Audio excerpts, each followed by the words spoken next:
قال الله تعالى: أعوذ بالله من الشيطان الرجيم بسم الله الرحمن الرحيم ومن الناس من يشتري لهو الحديث ليضل عن سبيل الله بغير علم ويتخذها هزوا إلى آخر الآية.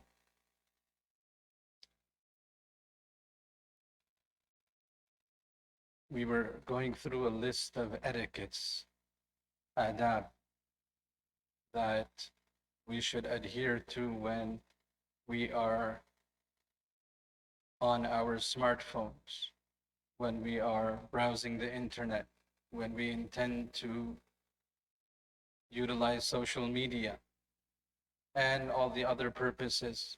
Whenever we go on our phones, we were going through a list of etiquettes. We discussed two of them. We were on the third.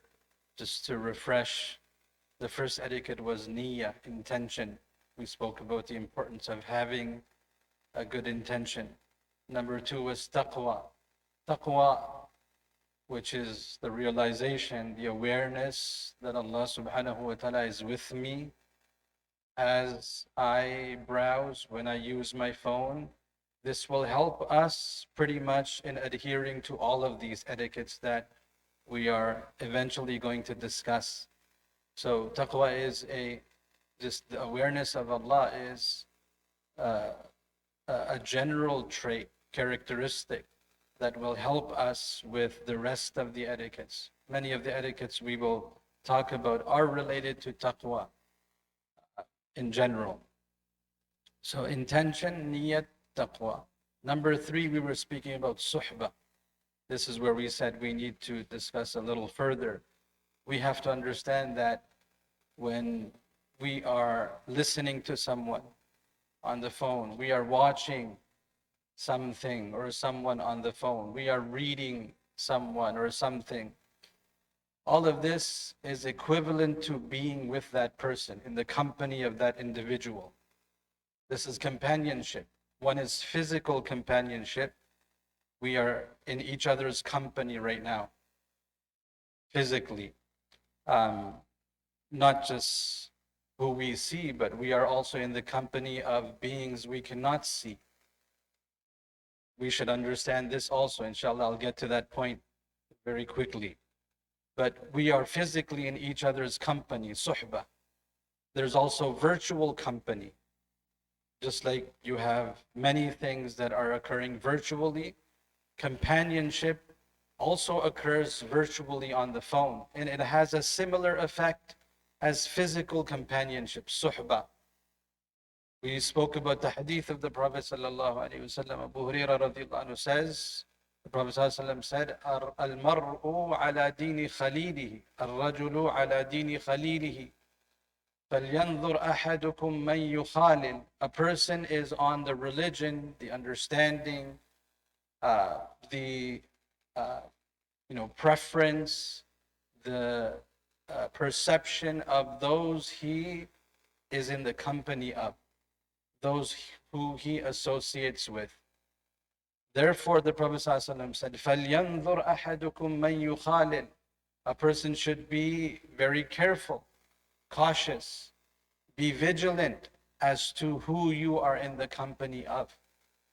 We know very well that there is online company, there is online content that we know it is not permissible for us to be in such people's company.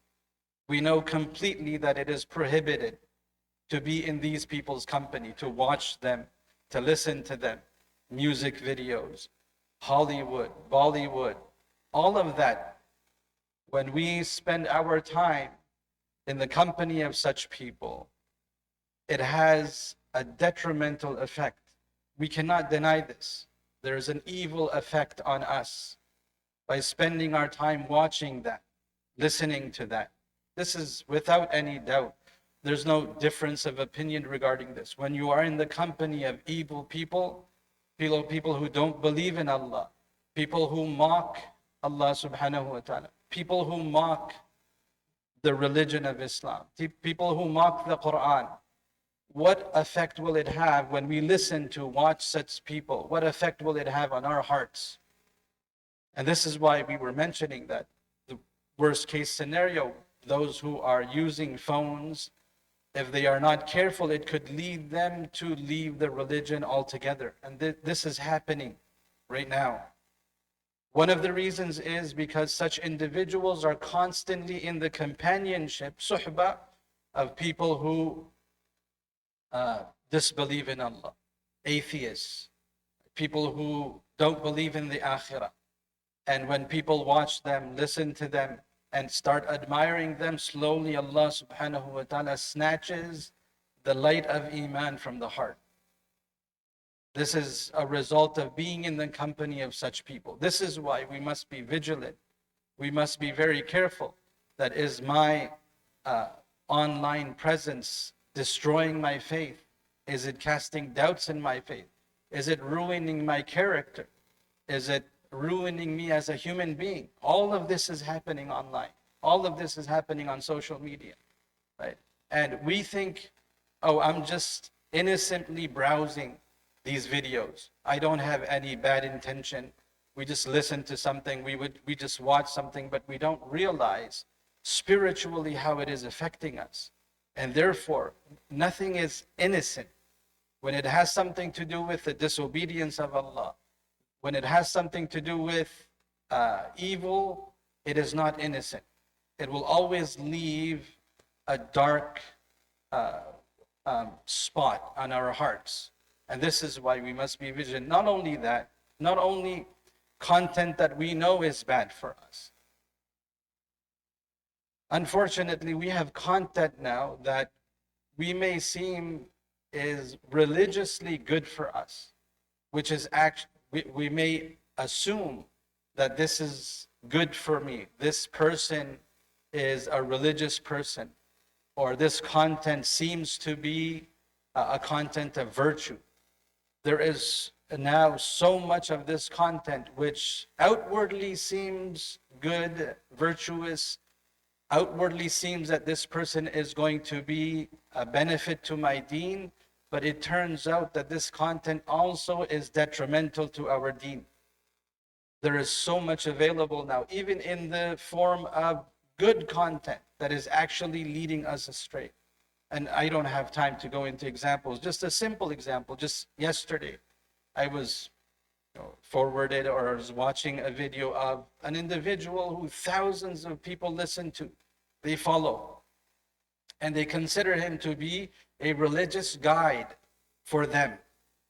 And this individual was speaking about the verse of the Quran, and he totally misinterpreted the verse against all of the tafasir of our traditional scholars. He interpreted it in a way so that the liberal minds can be satisfied, right? Liberal interpretation of the Quran. This is now a very big phenomenon, right? There is a movement now that is trying to promote the reinterpretation of the Quran.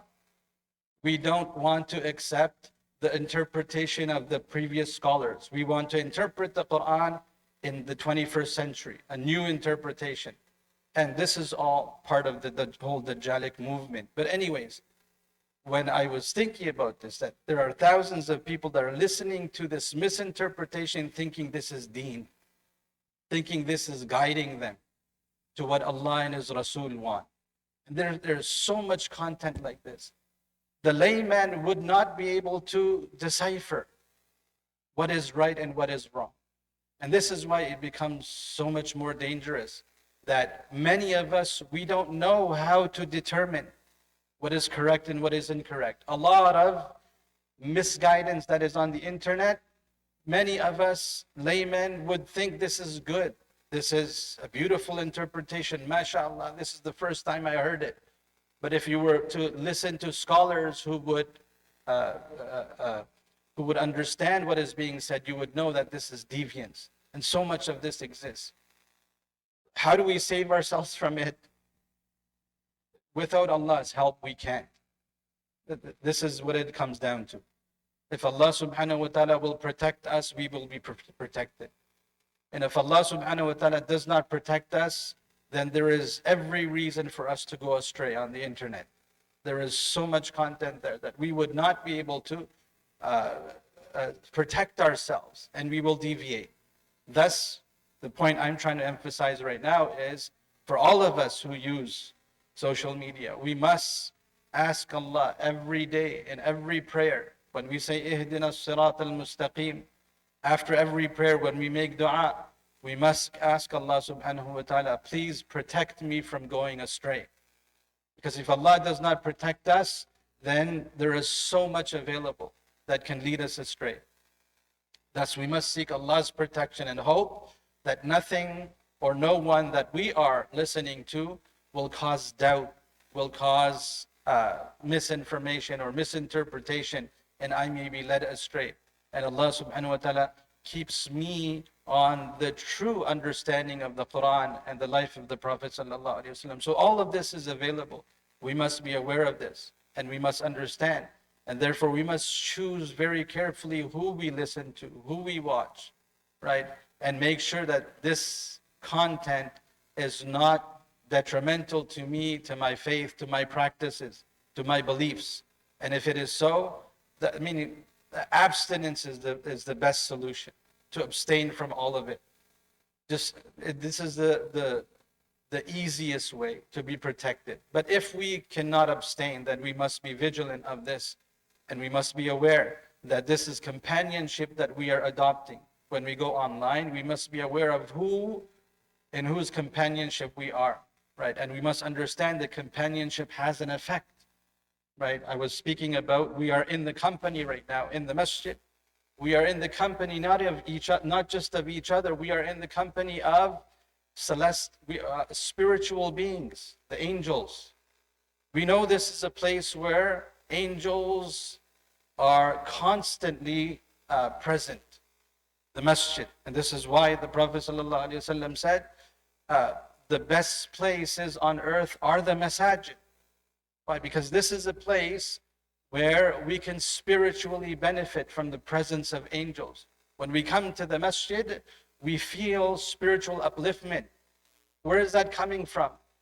It's not just coming from one another. It's coming from the presence of angels amongst us. When we are in the presence of angels, this strengthens our faith. This encourages us in our religion. When we are in the presence of devils, we know what effect that has on our heart. We don't feel the same way when we are in a mall. When we are in a shopping center, do you feel the same way as you are in the masjid? No. What's the difference? The Prophet ﷺ said, the marketplace is the place where devils are constantly present. So when we are in the mall, we're in the presence of devils. We should feel the darkness when we are in malls. We shouldn't become comfortable and spend hours and hours there. We should understand that if I'm spending hours and hours in the mall, I'm in the company of devils. I should be spending hours and hours in the company of angels. And this is why, this last point, I have to come back to this point. When we are benefiting from the presence of angels, we want these angels to be present here. So that whenever we come to the masjid, we feel spiritual purification and upliftment through these angels. But one of the, again, tragedies of today is that we are being deprived of the presence of angels even in the masjid. Listen carefully. Even in the masjid, we are being deprived of the presence of angels. How so? When these cell phones go off, when that ring goes, what do you think? The angels are pleased with that? The Prophet ﷺ said in a hadith, عِنْدَ كُلِّ جَرَسْ شَيْطَانٍ, or مَعَ كُلِّ جَرَسْ شَيْطَانٍ. The Prophet ﷺ was on a journey with the Sahaba and they had bells on their animals. And the Prophet ﷺ said, take these bells off. When these bells ring, they summon the devils, the shaitan. So when these cell phones go off, they summon shaitan. And when shaitan is present, the angels cannot be present. Wherever shaitan is, there are no angels. So every person whose phone goes off in the masjid, they should understand that I have summoned the shaitan and I have deprived this whole congregation of the angelic presence that they are benefiting from. I'm saying this because, it is becoming so common. People are not even understanding how detrimental this is, how serious this is. People are becoming immune to this. There's a cell phone going off right now. Like, do we understand what's happening? They're still not turning it off. We're calling the devil. The angels leave. Everyone here is here to benefit from angels. And one person's phone goes off and the angels go away, the shaitan comes. And we lose that spiritual upliftment and benefit. And this consistently happens in the masjid. This is a place where the masjid should be free from devils. The Prophet ﷺ also said, when there are spaces between people, then the shaitan comes in between these spaces. This is just an example of the Prophet ﷺ saying how shaitan comes into the masajid. This is another way. So this is why it's so important. We need to take this seriously. We've come to a point where like the person whose phone goes off should be scolded. Right? He should be scolded and reprimanded in such a way that it never happens again to him. The problem is that when these phones go off, no one says anything. It's like nothing happened. And everyone just comes and goes. What is going on? Right? So this is the reality of these bells. This is the reality of companionship. We want to be in the company of angels here. Please do not deprive us of this company. We do not want to be in the presence of shayateen in the masajid. There are already enough out there. We come from there to here to relieve ourselves from the evil influences out there. If these influences are brought in the masajid, where do we go? Sometimes, may Allah forgive me, sometimes it occurs in the heart. May Allah protect me, forgive me, that when these phones go off, sometimes it occurs, and I'm a human being too, that I should have just prayed at home instead of coming here to pray, to have to listen to these bells in the prayer. May Allah forgive me. Allah give us the tawfiq. We will continue with these etiquettes, inshallah. إن الحمد لله نحمده ونستعينه ونستغفره ونعوذ بالله من شرور أنفسنا ومن سيئات أعمالنا من يهده الله فلا مضل له ومن يضلله فلا هادي له ونشهد أن لا إله إلا الله وحده لا شريك له ونشهد أن محمدا عبده ورسوله يا أيها الذين آمنوا اتقوا الله حق تقاته ولا تموتن إلا وأنتم مسلمون أما بعد فأوصيكم ونفسي بتقوى الله فإن من اتقاه وقاه ومن أحسن جزاه ومن شكر زاده إن أشرف ما في الإنسان قلبه فإنه العالم بالله والعامل لله والساعي إلى الله وإنه بمثابة القائد للأعضاء يديرها ويصرفها فتنقاد له على ما يريد منها جعل الله هذه القلوب أوعية فخيرها أوعاها للخير والرشاد وشرها أوعاها للشر والفساد القلب مقر الإيمان قال الله تعالى فمن يكفر بالطاغوت ويؤمن بالله فقد استمسك بالعروة الوثقى فمن الناس من نور لا إله إلا الله في قلبه كالشمس ومنهم من نورها في قلبه كالكوكب الدري وآخر كالمشعل العظيم وآخر كالسراج المضيء وآخر كالسراج الضعيف ولهذا تظهر الأنوار يوم القيامة بإيمانهم بين أيديهم على هذا المقدار بحسب ما في قلوبهم من نور الإيمان والتوحيد علما وعملا وكلما اشتد نور هذه الكلمة وعظم أحرق من الشبهات والشهوات بحسب قوته إن للقلب حياة كما أن للجسم حياة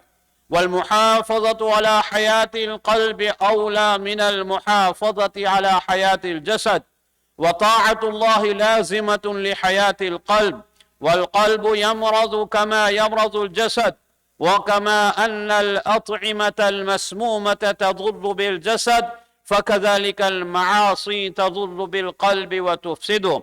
فإذا هبت رياح الشهوات والشبهات وماجت أعاصير الفتن في غفلة من القلب وسهوه ولهوه، تسلل الشيطان ففرخ فيه أمراضا وبيلة، وجعله مرتعا لأدواء خفية خبيثة من جهل ونفاق وحقد وحسد وكبر وغرور وعجب وهوى وكذب وسوء ظن إلى غير ذلك.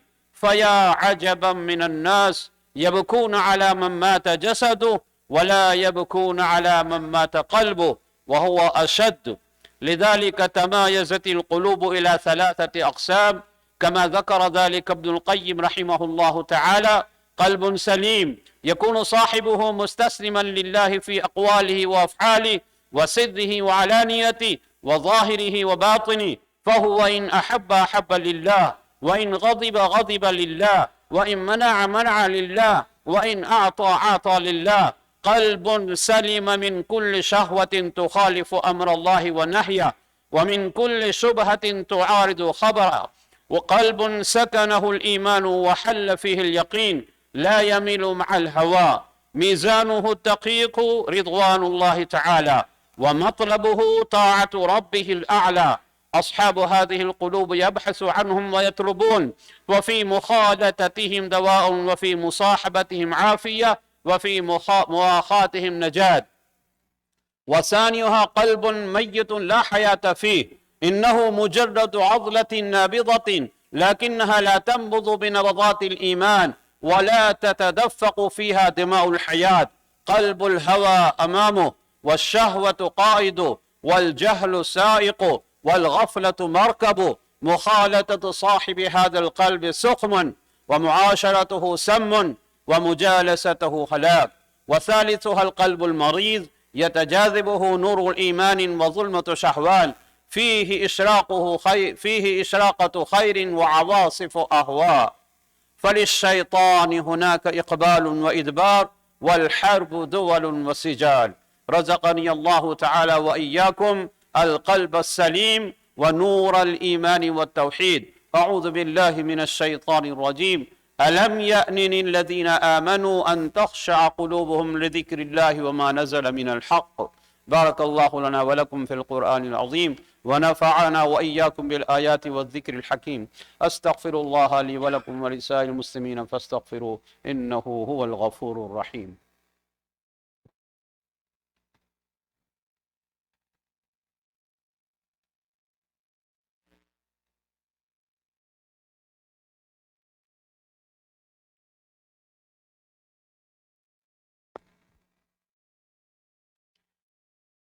الحمد لله نحمده ونستعينه ونستغفره ونؤمن به ونتوكل عليه، ونعوذ بالله من شرور أنفسنا ومن سيئات أعمالنا. من يهده الله فلا مضل له، ومن يضلله فلا هادي له. ونشهد أن لا إله إلا الله وحده لا شريك له، ونشهد أن سيدنا ونبينا ومولانا محمدا عبده ورسوله، صلى الله تعالى عليه وعلى آله وأصحابه وبارك وسلم تسليما كثيرا كثيرا. أما بعد، فقد قال الله سبحانه وتعالى مخبرا وآمرا: إن الله وملائكته يصلون على النبي يا أيها الذين آمنوا صلوا عليه وسلموا تسليما. اللهم صل على محمد عبدك ورسولك، وصل على المؤمنين والمؤمنات والمسلمين والمسلمات، خصوصا على أمير المؤمنين سيدنا أبي بكر الصديق رضي الله تعالى عنه، وعلى أمير المؤمنين سيدنا عمر بن الخطاب رضي الله تعالى عنه، وعلى أمير المؤمنين سيدنا عثمان بن عفان رضي الله تعالى عنه، وعلى أمير المؤمنين سيدنا علي بن أبي طالب رضي الله تعالى عنه، وعلى سيدة نساء أهل الجنة فاطمة الزهراء رضي الله تعالى عنها، وعلى سيدي شباب أهل الجنة الحسن والحسين رضي الله تعالى عنهما، وعلى الستة الباقية من العشرة المبشرة، وعلى أمهات المؤمنين، وعلى سائر الصحابة والتابعين رضوان الله تعالى عليهم أجمعين. اللهم أعز الإسلام والمسلمين، اللهم انصر الإسلام والمسلمين، اللهم انصر من نصر الإسلام والمسلمين، واخذل من خذل الإسلام والمسلمين. اللهم اجعل بلاد الإسلام آمنة مطمئنة من كل البليات والآفات. ربنا تقبل منا إنك أنت السميع العليم وتب علينا إنك أنت التواب الرحيم برحمتك يا أرحم الراحمين والحمد لله رب العالمين. أعوذ بالله من الشيطان الرجيم. إن الله يأمر بالعدل والإحسان وإيتاء ذي القربى وينهى عن الفحشاء والمنكر والبغي يعظكم لعلكم تذكرون فاذكروني أذكركم واشكروا لي ولا تكفرون.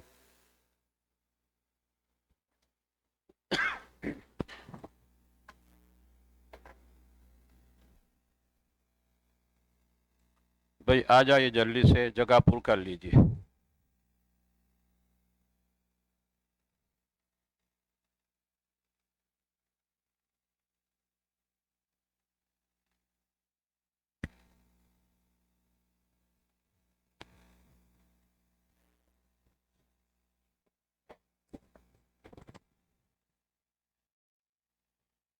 الله أكبر الله أكبر الله أكبر الله أكبر. أشهد أن لا إله إلا الله. أشهد أن لا إله إلا الله. أشهد أن محمدا رسول الله. أشهد أن محمدا رسول الله. حي على الصلاة. حي على الصلاة. حي على الفلاح. حي على الفلاح.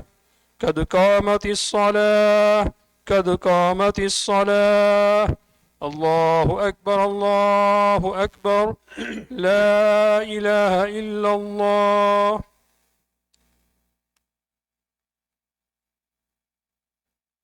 الله أكبر.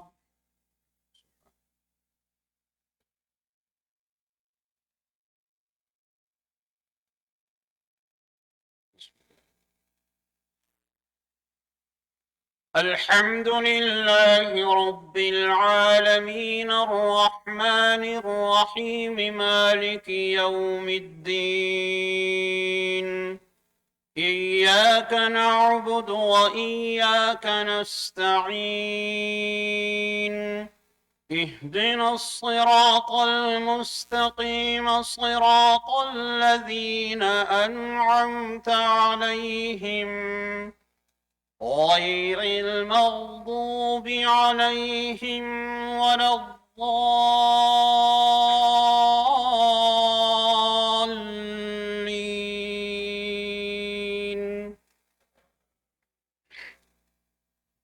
سبح اسم ربك الأعلى الذي خلق فسوى والذي قدر فهدى والذي أخرج المرعى فجعله غثاء أحوى سنقرئك فلا تنسى إلا ما شاء الله إنه يعلم الجهر وما يخفى ونيسرك لليسرى فذكر إن نفعت الذكرى سيذكر من يخشى ويتجنبها الأشقى الذي يصلى النار الكبرى ثم لا يموت فيها ولا يحيا قد أفلح من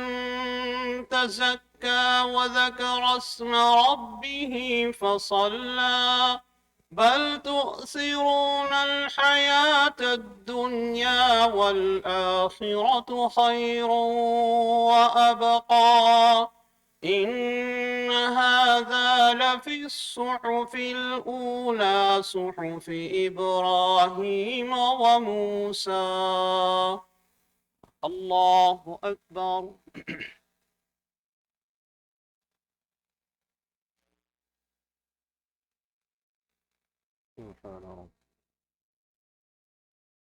سمع الله لمن حمده. الله أكبر.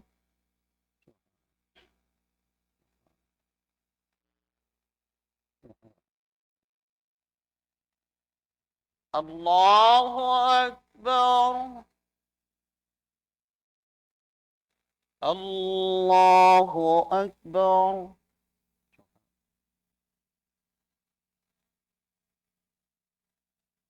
سبحان ربي.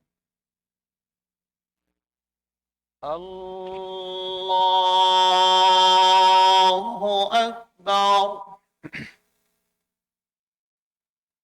الحمد لله رب العالمين الرحمن الرحيم مالك يوم الدين إياك نعبد وإياك نستعين اهدنا الصراط المستقيم صراط الذين أنعمت عليهم غير المغضوب عليهم ولا الضالين.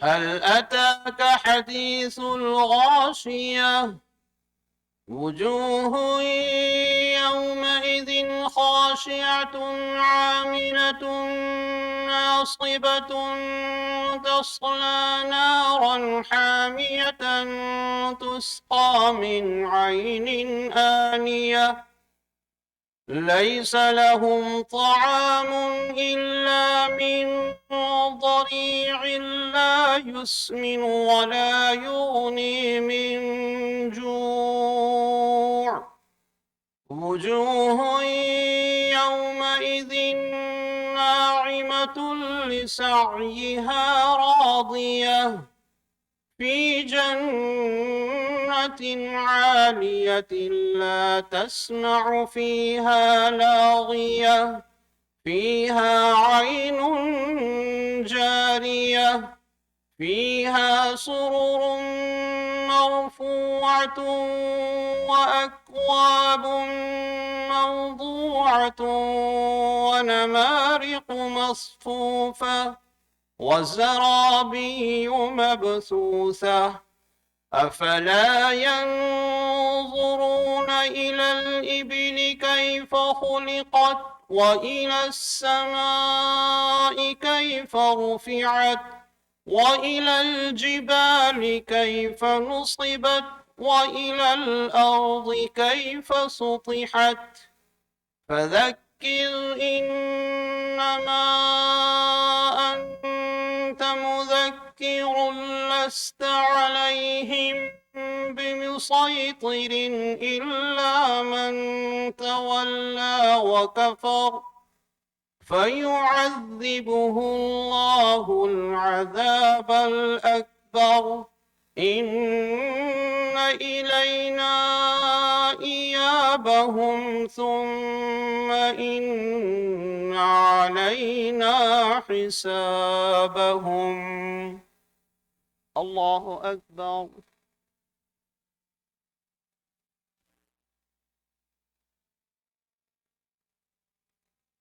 سبحان ربي. سمع الله لمن حمده. الله أكبر.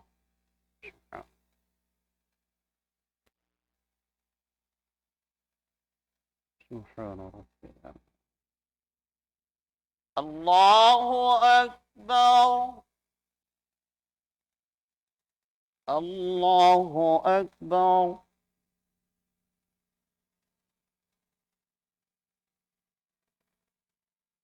سبحان ربي. الله أكبر.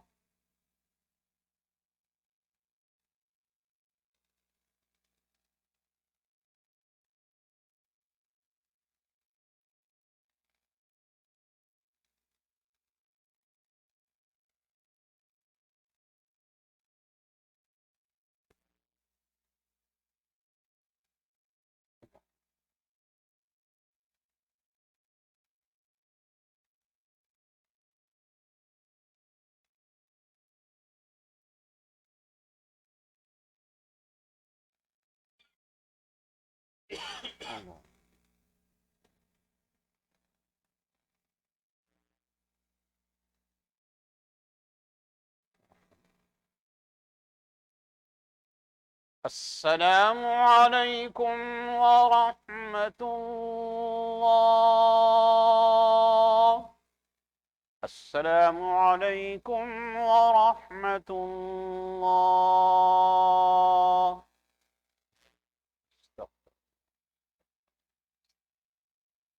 لا إله إلا الله. بسم الله الرحمن الرحيم. الحمد لله رب العالمين والعاقبة للمتقين والصلاة والسلام على رسوله سيدنا محمد وآله وأصحابه أجمعين. ربنا آتنا في الدنيا حسنة وفي الآخرة حسنة وقنا عذاب النار. وربنا فاغفر لنا ذنوبنا وكفر عنا سيئاتنا وتوفنا مع الأبرار. ربنا وآتنا ما وعدتنا على رسلك ولا تخزنا يوم القيامة إنك لا تخلف الميعاد. ربنا هب لنا من أزواجنا وذرياتنا قرة أعين واجعلنا للمتقين إماما. رب ارحمهما كما ربياني صغيرا. اللهم اغفر لنا ولوالدينا ولأساتذتنا ولمشايخنا ولأقاربنا ولأصدقائنا ولمن أوصانا بالدعاء ولجميع المؤمنين والمؤمنات والمسلمين والمسلمات الأحياء منهم والأموات إنك سميع قريب مجيب الدعوات. ربنا تقبل منا إنك أنت السميع العليم وتب علينا إنك أنت التواب الرحيم. وصلى الله تعالى على خير خلقه سيدنا محمد وآله وأصحابه أجمعين برحمتك يا أرحم الراحمين.